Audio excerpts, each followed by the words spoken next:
Ce programme vous est offert par Illico Cash.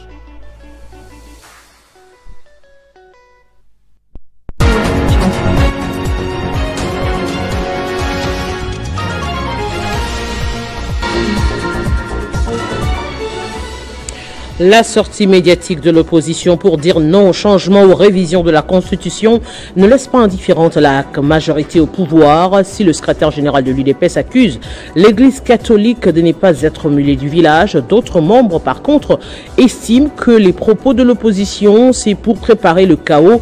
Le compte rendu dans ce journal. Au Mali, pas de temps pour faire durer le suspense. Le président de la transition, après 24 heures seulement, a nommé un nouveau Premier ministre en remplacement de Choguel Maïga. Le nouveau, en militaire, le général Abdoulaye Maïga. Son portrait dans ce journal. Et puis dans le monde, les médias en parlent comme une bombe juridique ou encore le qualifient d'un nouveau procès Dreyfus. Il s'agit des mandats d'arrêt émis ce jeudi par la Cour pénale internationale à l'encontre du Premier ministre israélien Benjamin Netanyahou, de son ex-ministre de la Défense Yoav Gallant et du chef militaire du Hamas Mohamed Deif, une première dans l'histoire de la CPI. Le point sur l'actualité. Merci de choisir Télé 50. Comme on pouvait s'y attendre, la sortie médiatique musclée de l'opposition mercredi a suscité énormément de réactions au sein de la classe politique. Le pouvoir semble se moquer de ce sursaut de tous les poids lourds en face de Félix Tshisekedi, mais condamne le soutien subtil de l'Église catholique qui, selon Augustin Kabouya, devrait rester au milieu du village. D'autres encore, comme Thierry Mosenepo, accusent l'opposition de préparer le chaos en appelant à la désobéissance civile, ce qui, selon lui, ne devrait pas rester impuni. On a l'impression d'assister au même scénario, dans les mêmes conditions, mais avec des acteurs inversés. Voir cette union de l'opposition contre le plan de changement de la Constitution s'est réunir au centre interdiocésain de l'Église catholique ne pouvait qu'exaspérer au plus haut point les dignitaires du régime Tshisekedi. Augustin Kabouya, le premier, a remis en cause, selon lui, la neutralité de l'Église catholique qui se comporte comme un parti politique. Il y a 7 ou 8 ans, c'est Joseph Kokoniengi ou Félix Kabange-Numbi qui tenaient à quelques mots près les mêmes discours.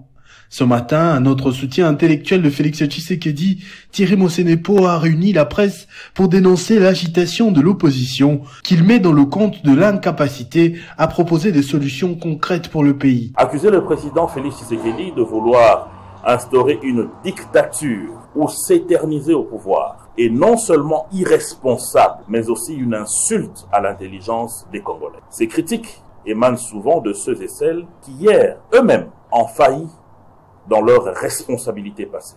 Les dénonciations sur la souffrance du peuple et les droits humains viennent des figures dont la gouvernance a été marquée par des impunités et de la corruption. Sous l'administration Tshisekedi, des réformes courageuses ont été initiées pour améliorer les finances publiques, renforcer les relations internationales et garantir un social paisible pour les Congolais, notamment avec la gratuité de l'enseignement et la couverture santé universelle. Tout cela cache en réalité un agenda caché. Ces appels à la désobéissance et à la peur ne visent qu'une seule chose: déstabiliser la République démocratique du Congo. Félix Tshisekedi lui-même n'a pas encore réagi depuis le Zimbabwe où il séjourne dans le cadre d'un sommet pour la SADC, mais dans le Katanga en meeting à Kipushi, la possibilité d'interpeller ceux qui appellent le peuple à se soulever n'a pas été écartée. Le sommet de la SADC à Harare a prolongé, vous le savez, d'1 an le mandat de la SAMEDIRC, la mission de cette communauté en République démocratique du Congo afin de lutter contre l'insécurité. Mais pour quels résultats sur le terrain? C'est la grande question que d'aucuns se posent. Pour en parler, nous sommes en ligne avec Jean-Claude Katende, président de l'Azado. Bonjour. Énième prolongement du mandat de SAMEDIRC sans aucun résultat enregistré puisque le M23 demeure. Comment réagissez-vous en tant que cadre de la société civile? En fait, c'est une réaction de déception, dans la mesure où après le départ des forces de la communauté de l'Afrique de l'Est, nous pensions que la venue des troupes de la SADC pouvait nous aider à résoudre directement les problèmes de l'occupation de notre pays par les M23 avec l'appui du Rwanda. Mais fort malheureusement, on ne voit aucun résultat. Jusque-là, les M23 et les troupes rwandaises continuent à occuper les territoires en République démocratique du Congo. Qu'est-ce que la SADC, les troupes de la SADC font? On ne sait plus, on n'entend plus parler. Et la surprise est grande d'apprendre que leur mandat a été prolongé. Pour faire quoi, finalement, en République démocratique du Congo?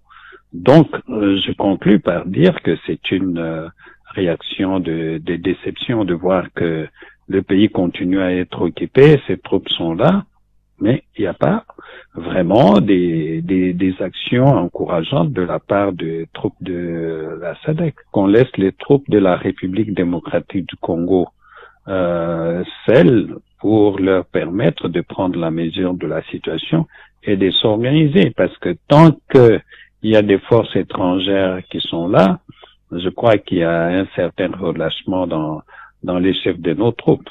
Je crois qu'on est capable, avec les Wazalendo et les troupes congolaises, de pouvoir s'organiser pour faire avancer notre lutte que d'avoir des troupes étrangères au pays qui ne contribuent pratiquement à rien. Effectivement, les inquiétudes, c'est pas seulement dans le fait que la présence de ces troupes coûte cher, mais c'est aussi de voir que nous appuyons sur des partenaires, sur des amis dont la contribution est très limitée. Monsieur Jean-Claude Katende, président de l'Azado, merci.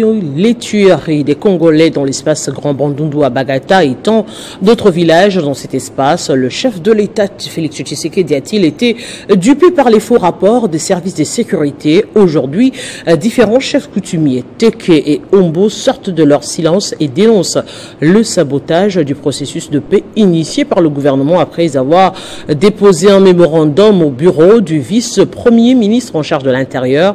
Les gardiens de la coutume ancestrale Teke et Ombu ont fait une déclaration d'énonciation plutôt accusant les services de sécurité d'être à la manœuvre pour saboter l'initiative du chef de l'État.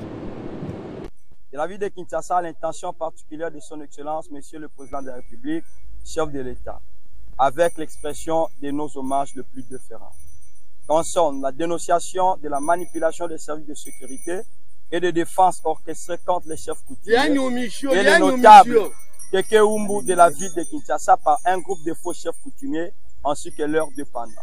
Excellence, Monsieur le Président de la République, chef de l'État, c'est avec beaucoup d'amertume que nous, chefs coutumiers Teke Ombu, autorités coutumières et gardiens de la cohésion, solidarité et la justice sociale, saisissons le présent votre haute autorité pour dénoncer avec véhémence la manipulation dont fait l'objet les services de sécurité et de défense de la part des faux chefs coutumiers et leurs dépendants, au fin de ternir l'image du peuple Teke Ombu de la ville de Kinshasa.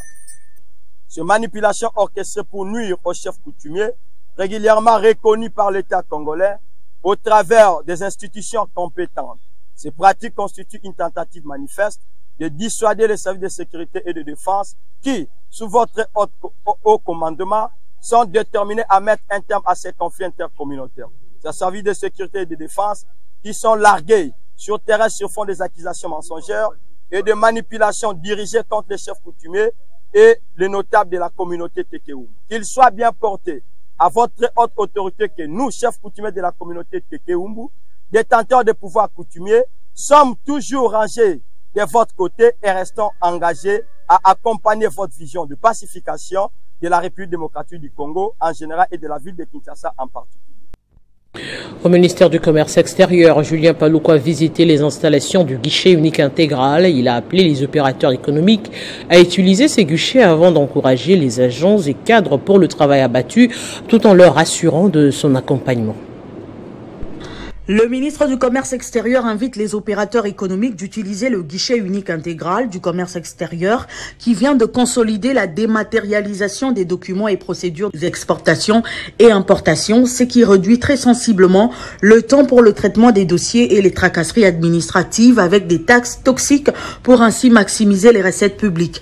La Direction générale des douanes et assises est instruite de ne traiter que les dossiers qui sont passés par le guichet unique intégral du commerce extérieur. C'est ce qu'a déclaré Julien Paluku à Kinshasa à l'issue de sa visite au guichet unique intégral du commerce extérieur. Lorsqu'on rend la procédure électronique, c'est qu'on réduit le temps de traitement des dossiers. Et l'expérience que j'ai eue ici au CEGIS, c'est qu'on a pu réduire le temps de traitement des dossiers de plus de 2 semaines en 4 heures. Alors l'appel que je voudrais faire aux opérateurs économiques congolais, c'est d'utiliser les guichets uniques intégral du commerce extérieur. Le deuxième appel que je voudrais faire, c'est au niveau des services des douanes, pour ne traiter les dossiers qui ne sont passés que par les guichets uniques du commerce extérieur. En 2023, on a traité près de 300 000 dossiers, et moi j'estime que ce n'est pas assez, parce qu'on ne peut pas dire qu'en République démocratique du Congo, il y a eu seulement 300 000 dossiers d'importation sur l'ensemble du territoire national. Le gouvernement avait déjà réglé la question de traitement des dossiers en mettant en place ce guichet unique du commerce extérieur. Au cours de cette descente, le ministre du Commerce extérieur a encouragé les agents et cadres pour le travail abattu tout en leur rassurant de son accompagnement. C'est la visite guidée du centre de facilitation, service support, clients, services techniques et du data center qui a sanctionné cette visite. Puis la ministre des Affaires sociales, Action humanitaire et solidarité nationale, Nathalie Aziza Mounana, est venue à la rescousse des Congolais vivant au Liban, revenus au pays après la guerre qui oppose Israël au Hezbollah. Ce geste du gouvernement a été salué par les bénéficiaires. Jean-David Kilolo. Ayant appris la situation que traverse le Liban, victime également de la guerre israélo-palestinienne, le gouvernement congolais a enclenché les rapatriements volontaires de ses ressortissants, dont le premier groupe est arrivé à Kinshasa. Saisie de la situation qui se trouve dans son apanage, la ministre des Affaires sociales, Action humanitaire et solidarité nationale, Nathalie Aziza Mounana, a délégué une équipe dirigée par son directeur des cabinets, Francis Lungunda, afin d'accompagner les 14 Congolais en provenance du Liban dans un lieu sûr et de procéder à la prise en charge. Une réunion technique d'urgence est convoquée à l'hôtel du gouvernement par l'équipe du ministère des Affaires sociales. Les 14 Congolais rapatriés, dont 7 enfants, sont recensés. S'en est suivi l'étape des profilages qui a permis de dénicher les familles par rapport à leur destination. Les références nécessaires pour tout contact ainsi que la possibilité du couplage en famille. Après cette étape, 12 personnes sur les 14 sont allées dans leurs familles respectives et 2 personnes sont hébergées et seront rapatriées à Moanda dans le Congo central. Accompagnés par l'ambassadeur de la RDC en République arabe d'Égypte, Jean-Baptiste Kassongo, ces Congolais de la diaspora libanaise n'ont pas manqué de remercier le président Félix Tshisekedi pour son sens d'humanisme et la ministre des Affaires sociales, Nathalie Aziza Mounana, pour son accompagnement et sa promptitude à aider les Congolais en situation humanitaire et sociale instable. La situation précaire des exploitants miniers artisanaux a été évoquée au Lualaba au cours de la plénière à l'Assemblée provinciale. Une plénière relative à l'audition et adoption du rapport de la commission chargée d'analyser le dossier qui oppose l'entreprise minière Kingakila Mining Sassou au Crézeur Kilamumsembo. Le président de l'organe délibérant du Lualaba, Jean-Marie Kasseya, a dénoncé haut et fort les magouilles constatées dans l'artisanat minier en province au profit des expatriés. C'était un débat houleux vécu lors de la plénière du mercredi 20 novembre 2024 à l'Assemblée provinciale du Lualaba. En effet, les exploitants miniers artisanaux œuvrant dans le site de l'entreprise minière Kamikongwa ont été obligés de vider les lieux. À ce sujet, l'Assemblée provinciale du Lualaba que dirige le député président Jean-Marie Kasseya a étudié de fond en comble ce dossier à travers une commission. Le rapport des travaux ont ainsi été présenté par le député Chimé Jinga, rapporteur de la dite commission. L'Assemblée provinciale du Lualaba de créer une commission mixte chargée de suivi du processus de délocalisation et relocalisation au gouvernement provincial, d'établir un cahier de charges pour les travaux d'aménagement du site de Kananga ainsi que des EEA viables cités-ci. Soucieux du bien-être de la population, le speaker Jean-Marie Kasseya a saisi cette opportunité pour condamner une pratique visant à prendre illégalement le dessus sur ces exploitants miniers artisanaux dans les différentes transactions. Même aujourd'hui, si nous, députés, nous pouvons aller là-bas, vous allez vous rendre compte aux usines des Chinois, il y a un intermédiaire. Des Congolais viennent avec les produits. Vous venez à la barrière, il y a un intermédiaire qui sort, qui vous dit, bon, donnez-moi le produit. Lui, il les fait entrer. Et là où on va tester le pourcentage, vous, propriétaires congolais, vous n'êtes pas là. Il y a un Chinois. Est-ce que nous pouvons accepter des choses comme ça? Voilà les choses que les députés, nous députés, nous devons nous expliquer. Nous devons quand même nous impliquer parce que les créateurs souffrent. Tant que la marginalisation des Lualaba perdurera, le député et président de l'Assemblée provinciale du Lualaba, Jean-Marie Kasseya, ne dormira pas sur ce laurier. Le gouverneur de la ville de Kinshasa, Daniel Bumba, décide de revaloriser d'une manière importante les primes de prestations allouées à l'intersyndicale urbaine. Touchée par cet acte, une délégation de l'intersyndicale urbaine s'est rendue à l'hôtel de ville pour des remerciements.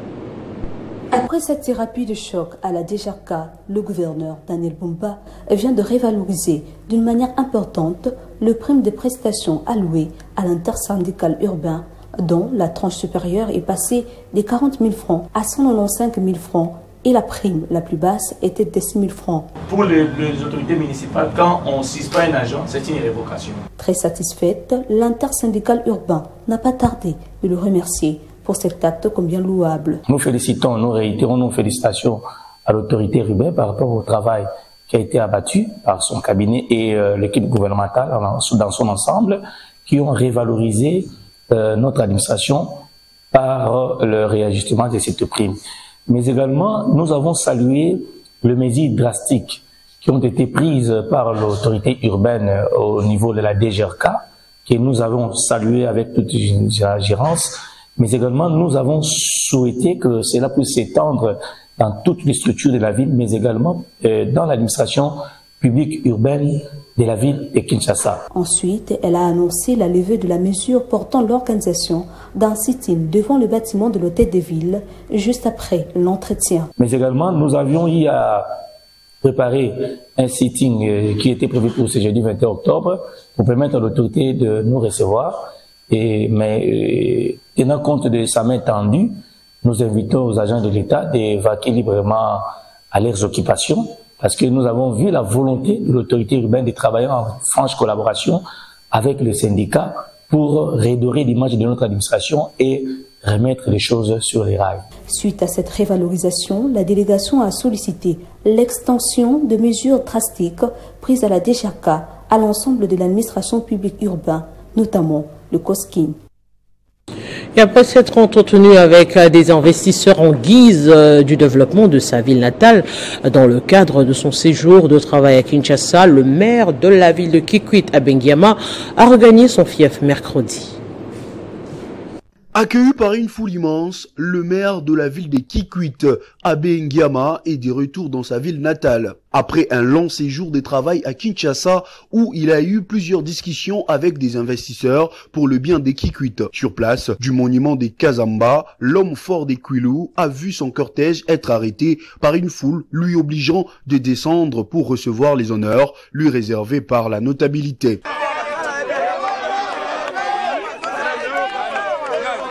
Prenant la parole, le numéro 1 des Kikwit a remercié la population pour la confiance placée à sa modeste personne et a partagé brièvement le raison de son séjour à Kinshasa, la capitale congolaise. Merci mingi na bampangi nyonso membo na beno na kese mingi ya beme ilika samu na kuyamba munu mundi makave nde bubu yai na kwisa na mono elunga kuyamba munu mutindu yai yo me surprendre munu na kumona nde mume kuma na nzila me boge binga munu nde population ke ilama na kuyambange ifonge kwisa nsal boge yambange. Merci sambu beme sala munu surprise. Merci mingi sambu gele bwala na beto mukwendaka na mission officielle. Du monument des Kazamba en passant par la maison communale des Lukelus sur le boulevard Mobutu pour chuter au siège social de l'UDPS Kikwit où il a communié avec la population des Kikwit, le maire Abengiama a fait le pied signe des champs.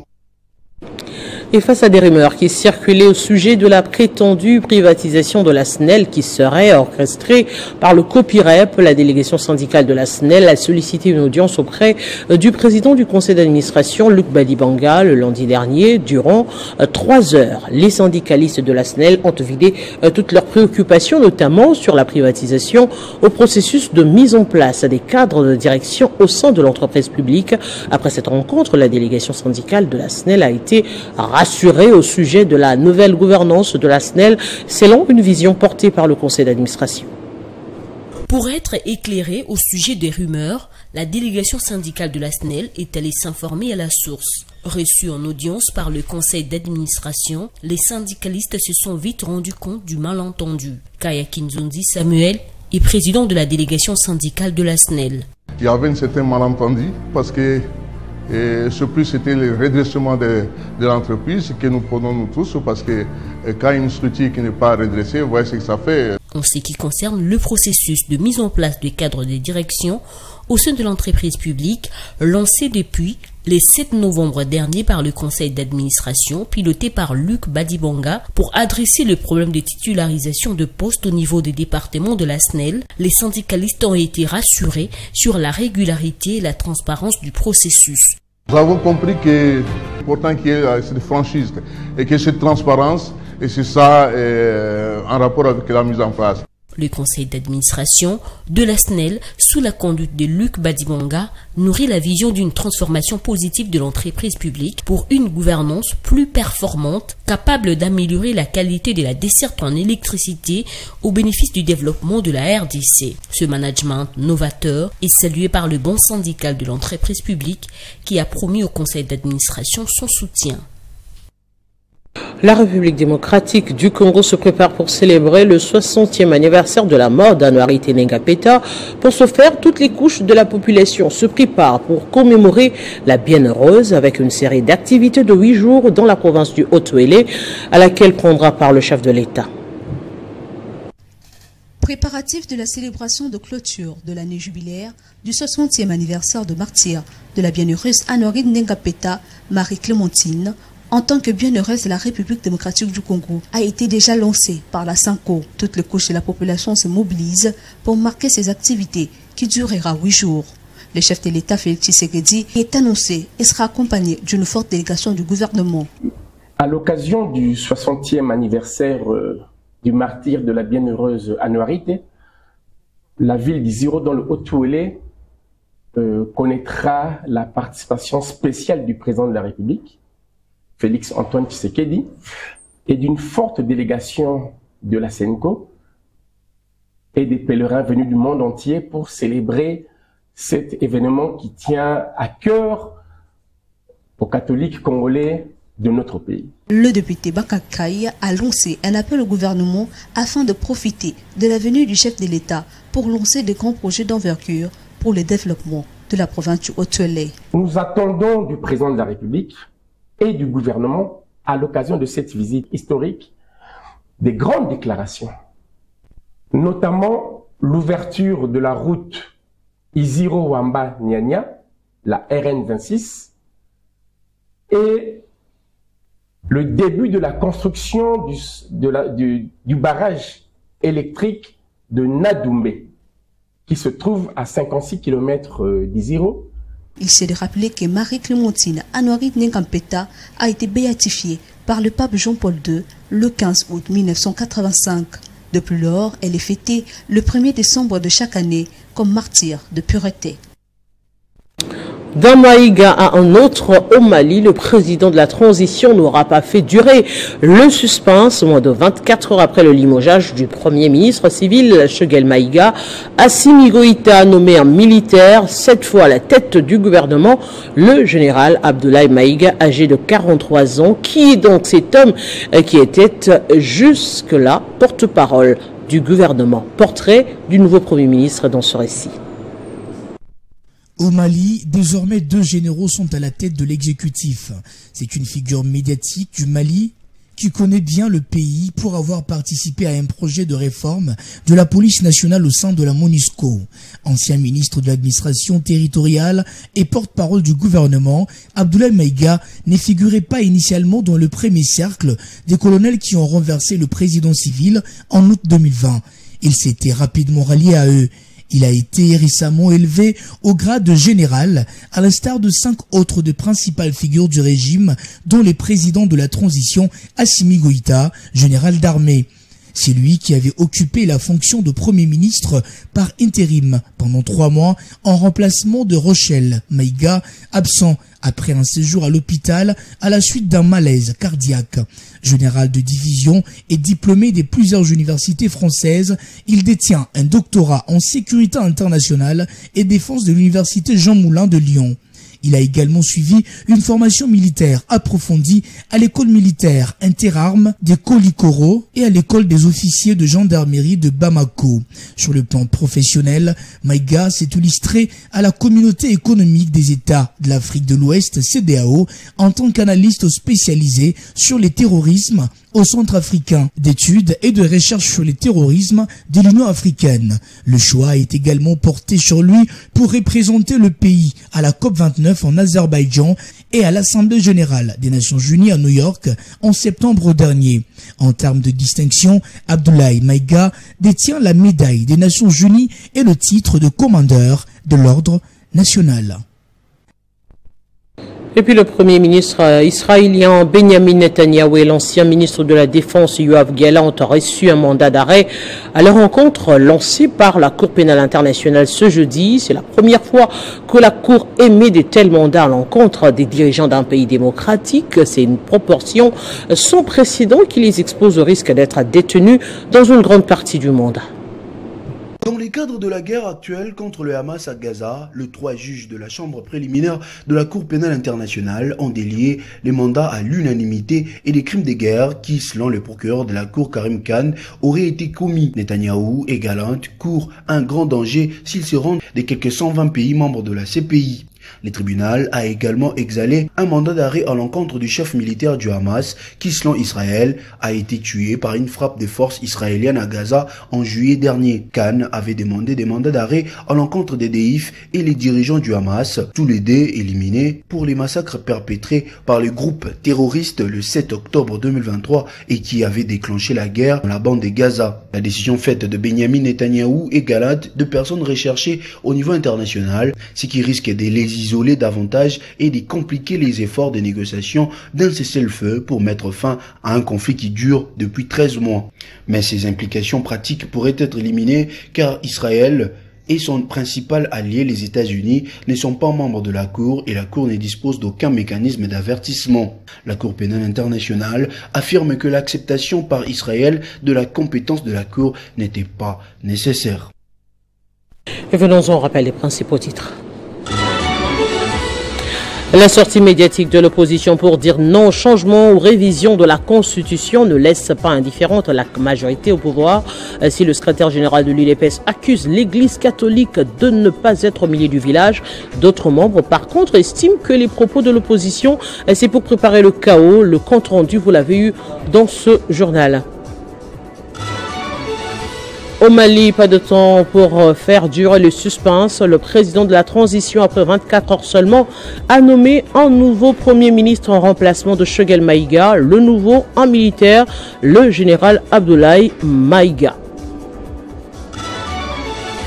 Et puis dans le monde, les médias en parlent comme une bombe juridique ou encore le qualifient de nouveau procès Dreyfus.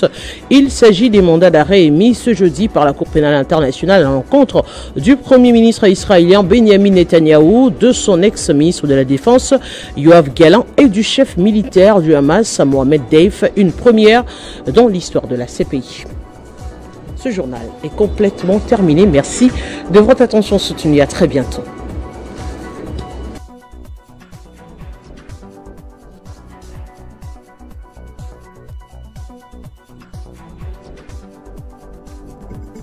Retrouvez toute l'actualité en continu sur www.tele50.cd.